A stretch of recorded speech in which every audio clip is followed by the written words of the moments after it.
اعوذ باللہ من الشیطان الرجیم بسم اللہ الرحمن الرحیم۔ معزز سامعات عزیز طالبات، میری طرف سے سب کو السلام علیکم ورحمۃ اللہ وبرکاتہ۔ آج ہم تفسیر جو ہماری سیرت حبیب اعظم ہے اس کے گوشے کے اندر ہم حاضر ہیں، اور آج کا جو ہمارا سیرت حبیب اعظم کا گوشہ، اس کے اندر ہم اہل عرب کی جو لغوادات ہیں ان کو ہم ڈسکس کریں گے، اس کے اندر اس کو اسٹڈی کریں گے۔ یہ بھی دیکھیے کہ اہل عرب کے اندر کتنی توہم پرستی پائی جا رہی تھی، اور یہ توہم پرستی کو ذرا اس کو سنیے کہ کیسے کیسے ان کے اندر توہمات پائی جا رہی تھیں۔ ان کی جو جاہلانہ رسوم میں ایک یہ رسم بھی تھی کہ جب بارش برسنا بند ہو جاتی اور قحط سالی کا دورہ ہو جاتا، اور وہ لوگ درختوں کے نام کی جو درختوں کے اوپر سے دو ٹہنیاں کاٹ کر، یعنی ان کے اندر عربوں کے اندر ایک درخت پایا جاتا تھا سلو اور عشر، صلح اور عشر نامی درخت کا نام ہے۔ ان کی دو ایک ایک ٹہنی کاٹ لیتے اور ایک گائے کی دم کے ساتھ باندھ دیتے اور ان کی شاخوں کو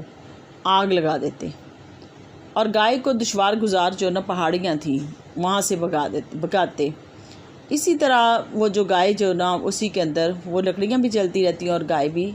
اس کے اندر جل جاتی، اور اس سے سمجھتے ہیں کہ جب جیسے جیسے یہ لکڑیاں جلیں گی اور یہ گائے جل جائے گی، اس طریقے سے کہ ہمارے اوپر جو بارش برسنا شروع ہو جائے گی۔ اب یہ دیکھیں کہ کتنی یہ ایک بری عادت تھی کہ جانور کو کیسے اذیت دیتے تھے اس سے، اور یہ سمجھتے تھے کہ اس طرح ہمارے اوپر بارش ہوگی۔ اسی طرح پھر ان کے اندر ایک اور توہم پرستی بھی یہ بھی تھی کہ ایک اونٹ کو اگر خارش کی بیماری لگ جاتی، اور جو صحت مند اونٹ ہوتا اس کو آگ سے داغ لگاتے تھے، یعنی کہ اس کو جو کوئی چیز لوہے کی گرم کر کے اس کو آگ سے داغ لگاتے، اس کو تکلیف اور اذیت دیتے، اور وہ یہ خیال کرتے تھے کہ خارش زدہ اونٹ تندرست ہو جائے گا، اور خارش زدہ اونٹ کو جو ذی العر کا یہ کہا جاتا تھا اس کے اندر۔ تو آپ ذرا یہ دیکھیں کہ جو تکلیف زدہ اونٹ تھا اس کو تو کچھ نہیں کہتے تھے، جو صحت یاب اونٹ ہے اس کو جو اذیت دینا شروع ہو جاتے تھے، اور یہ خیال کرتے تھے کہ اس کی وجہ سے دوسرا بھی درست ہو جائے گا۔ جو بیمار ہے اس کا سدباب نہیں کرتے تھے، جو درست ہوتا اس کا سدباب کرنا شروع کر دیتے۔ اور ان کی توہم پرستیاں اور دیکھیں ذرا، ان کے ہاں اس قسم کی رسمیں بھی بہت زیادہ تھیں، اور یہ دستور تھا جب ان کا کوئی سردار مر جاتا تو اس کی اونٹنی یا اونٹ کو لے آتے اور اس کی گردن کو دوہرا کر دیتے اور اس کے سر کے پیچھے کی طرف موڑ دیتے، اور ایک گڑھے میں اس کو چھوڑ دیتے، نہ اسے کچھ کھانے کے لیے دیتے نہ اسے پانی پلاتے، یہاں تک کہ وہ جو اونٹ تھا یا اونٹنی ہوتی تھی اس کو وہ بھوکی پیاسی تڑپ کے مر جاتی۔ تو اسی طرح پھر اس کے مردہ کو پھر نظر آتش کر دیا جاتا، بسا اوقات اس کی کھال اتار کے، یہ جو اونٹنی تھی اس کی کھال اس کو اتار دی جاتی اور اس کے اندر سمامہ نامی گھاس جو وہ بھر دی جاتی، اور اس کا یہ گمان تھا کہ اگر کوئی آدمی مر جائے تو اس کے لیے یہ بلیہ کی رسم ادا نہ کی جائے، تو قیامت کے روز وہ ایسے اٹھے گا کہ اس کی سواری اس کو نصیب نہیں ہوگی۔ یعنی کہ وہ کہتے تھے کہ اگر یہ ہم رسم نہیں کریں گے تو قیامت والے دن اگر یہ مردہ اٹھے گا تو اس کو سواری نصیب نہیں ہوگی۔ تو وہ جو اونٹنی جس کو اذیت دیتے تھے، وہ اونٹنی اس لیے وہ اذیت دیتے تھے کہ قیامت والے دن ہمیں یہ سواری نصیب ہوگی۔ اب یہ دیکھیں کہ ان کے اندر یہ کیسی توہم پرستی تھی، اور پھر یہ بھی تھا کہ اگر یہ رسم کہتے تھے کہ نہ ہم ادا کریں گے تو قیامت والے دن ہماری جو سواری ہمیں نہیں ملے گی، بلکہ اسے پیدل چلنا پڑے گا، یعنی کہ قیامت والے دن اگر یہ رسم نہیں کریں گے تو قیامت والے دن ہمیں پیدل چلنا پڑے گا، اور جس کے لیے یہ رسم ادا کی جائے گی اس کے لیے وہ قبر سے نکلے گا اور اس کے لیے بہترین یہ سواری ہوگی، یعنی کہ وہ اپنے مرنے والوں کی طرف سے اس طرح کی توہم پرستیاں کرتے تھے۔ اب ان کے ہاں یہ بھی تھا، ان کا کوئی اگر سردار مر جاتا، کوئی قبیلے کا سردار مر جاتا تو اس کی قبر پر ایک اونٹ لے کے آتے، اس کی چاروں جو ٹانگیں نیچے کونچوں سے کاٹ دیتے، پھر اس اونٹ کو تڑپتا ہوا چھوڑ دیتے، اور اس سے جو بہنے والا خون تھا اس کی جو قبر کے اوپر قبر کو رنگین کر دیتے اس سے، اور ان کی سے فعل کی کئی وجوہات ذکر کی گئی ہیں۔ ایک یہ کہ میت کی تعظیم کے لیے وہ ایسے کرتے تھے، اور جس طرح وہ اپنے بتوں کی تعظیم کے لیے جانور ذبح کیا کرتے تھے، اسی طرح یہ وہ کہتے ہیں کہ ہم صرف اس کی تعظیم کے لیے کرتے ہیں، جانور کی تعظیم، اپنے بتوں کی تعظیم کے لیے اس جانور کے ساتھ ایسے کرتے ہیں۔ دوسری وجہ یہ بتائی گئی کہ اونٹ مردوں کی گلی ہوئی ہڈیاں کھا جاتا تھا، گویا اس طرح کہ وہ اس سے انتقام لیتے تھے۔ نمبر 3، تیسری وجہ یہ تھی کہ اونٹ ان کی قیمتی اموال میں سے جو اس کو ذبح کر کے یہ تاثر دینا چاہتے تھے کہ ہمارے اس سردار کا مرنا ہمارے لیے اتنا المناک سانیہ ہے کہ اس کے نزدیک ہماری قیمتی چیز بھی اہمیت نہیں رکھتی، یعنی کہ وہ یہ سمجھتے تھے کہ ہماری جو ہے نا یہ قیمتی چیز اس پہ کوئی زیادہ اہمیت نہیں رکھتی۔ اب آپ ذرا دیکھیں کہ ان کے اندر کیسی جو نا خرافات پائی جا رہی تھی۔ ایک شاعر وہ اپنے شاعری کے اندر اس طرح لکھتا ہے، عرب جو نا وہ کیا کہتا ہے کہ زیاد عجم مغیرہ بن محلب، وہ ایک مرثیہ لکھتا ہے، اور مرثیہ کے اندر وہ کہتا ہے، کیا کہتا ہے ذرا سامعین یہ بھی سنیے گا۔ اور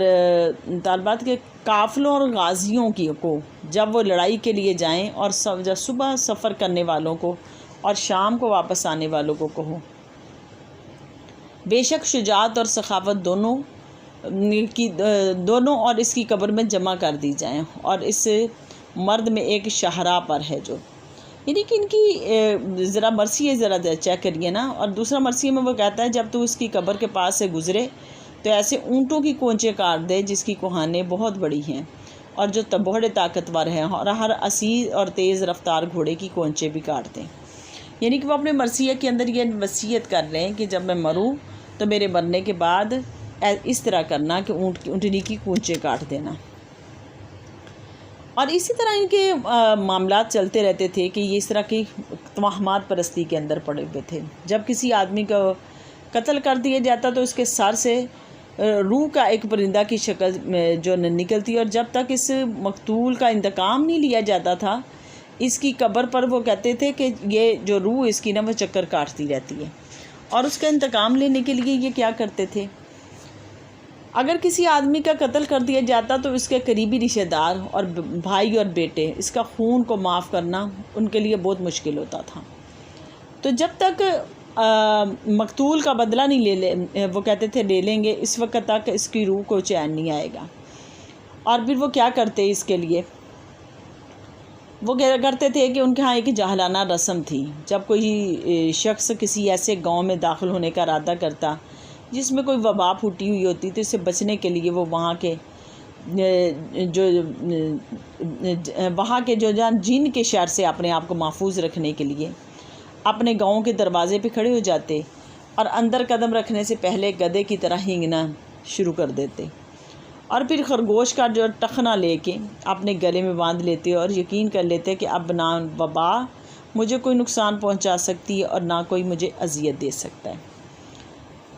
اور جب کوئی جنگ بھڑک اٹھتی تو گدھے کی طرح پھر نہیں آوازیں لگاتے تھے، اور نہ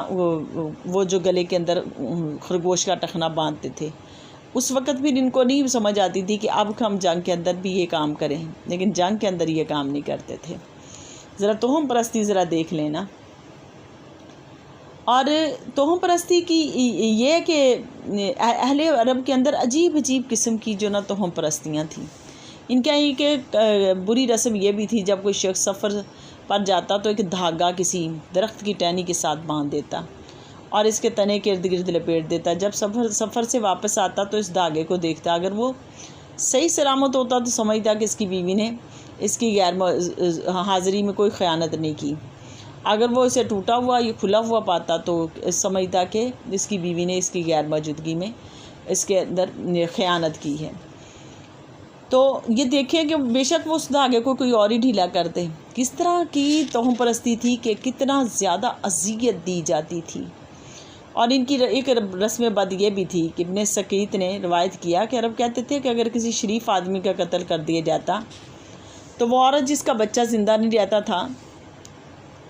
وہ اس مقتول کی لاش کو رونتی ہوئی اوپر سے گزر کے جاتی۔ یعنی کہ اگر کوئی کسی کو شریف آدمی کو قتل کر دیا جاتا